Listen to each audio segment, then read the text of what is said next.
Pemirsa, besok adalah hari penentuan bagi industri emas nasional. Mulai 23 Desember 2025, pemerintah resmi untuk mengutip bea keluar ekspor emas hingga 15%. Ini adalah bisa dibilang shock terapi di penghujung tahun yang diklaim demi hilirisasi dan juga untuk memaksimalkan atau mengoptimalkan penerimaan negara. Nah, momennya memang sangat pas ya saat harga emas global sendiri sedang gila-gilaan naiknya di atas $2.800 Amerika Serikat per troy ounce, namun taruhannya sangat besar. Apakah memang pungutan ini akan sukses memaksa industri untuk membangun smelter dan juga bank emas di dalam negeri, atau justru malah memicu maraknya penyelundupan emas lewat jalur-jalur tikus atau jalur-jalur ilegal karena memang pajaknya yang terlalu tinggi? Kita akan mengulasnya bersama dengan Mbak Wilda Asmarini selaku Managing Editor CNBC Indonesia dan juga Mbak Hadijah Alaidrus, Editor CNBC Indonesia. Pertanyaan pertama mungkin untuk Mbak Dijah terlebih dahulu. Mbak Dijah, sebenarnya ini kan keputusan atau wewenangnya ada di Menteri Keuangan ya, tadi lewat PMK. Pertanyaan saya sederhana sebelum kita bahas lebih dalam kira-kira bagaimana efeknya dan lain sebagainya.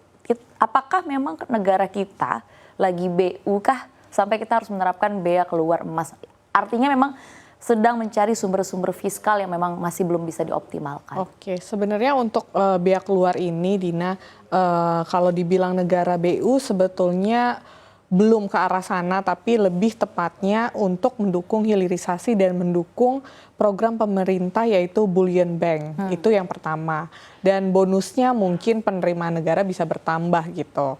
Dan ini menambah pundi-pundi lagi penerimaan negara yang mungkin memang kemarin di 2025 cukup seret ya, karena pajaknya tidak tumbuh dengan maksimal. Betul. Itu sebenarnya. Ya kan, kalau kita lihat datanya juga kan memang penerimaan negaranya belum mencapai target. Betul, gitu, dan memang terlihat di akhir tahun ini juga nampaknya dari Kementerian Keuangan juga sudah mulai responsif, yaitu berkaitan dengan kalau kita bicara berkaitan dengan wajib pajak umur usia produktif seperti kita ini, nampaknya Kortex juga sudah mulai didorong-dorong, padahal biasanya kan momen lapornya itu adalah di bulan Maret, tapi sudah dari akhir tahun ini sudah mulai didorong, sudah mulai disosialisasikan. Jadi wajar dong kalau saya tanya apakah memang negara kita lagi BU, lagi butuh likuiditas atau seperti apa.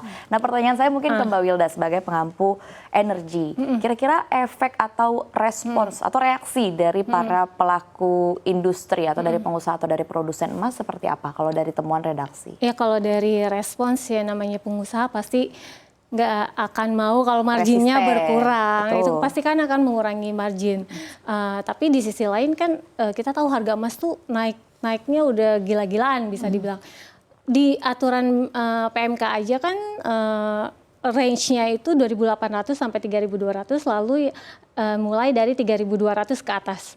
Sedangkan harga emas hari ini tuh udah 4.000, sekitar 4.300. Betul. 4.300 itu kan ini masih bisa kemungkinan naiknya lagi tuh masih besar kayak gitu. Dan ini ya namanya kalau dari sisi pengusaha ya pasti reaksinya ada yang memang tidak setuju. Tapi di sisi lain perlu kita ketahui, kita ini masih impor loh.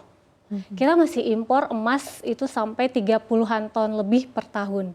Padahal tahu nggak produksi kita berapa? Produksi emas kita per tahun 100 ton. Produksi kita 100 ton per tahun, tapi kita harus impor 30-an ton per tahun. Itu kan kayak agak ironis ya. Kebutuhan kita sendiri itu katakanlah kebutuhan BUMN yang biasa misalnya beli emas misalnya di Logam Mulia Antam kayak gitu, itu bisa 45 ton per tahun kayak gitu kan, berarti kan sebenarnya masih banyak spare yang diekspor, masih banyak spare yang diekspor oleh produsen-produsen emas kita. Jadi kenapa juga pemerintah akhirnya mengeluarkan kebijakan ini, mungkin salah satunya ya juga untuk mengurangi tadi impor yang sangat besar tadi kayak gitu sih. Oke, berarti kita bisa ulas juga lebih dalam kenapa sih akhirnya bisa ada fenomena ironis seperti ini. Kita produksi 100 ton, tapi kita juga impor 30 ton. Belum lagi kita cadangan emas terbesar keempat di dunia. Nah, itu berarti adalah sebuah paradoks, sebuah ironi begitu ya. Berarti kita belum bisa swasembada emas begitu. Nah, belum lagi tadi bullion bank itu masih jauh. Ini aja belum bullion nih. Ini masih dari sisi supply demand, ya supply demand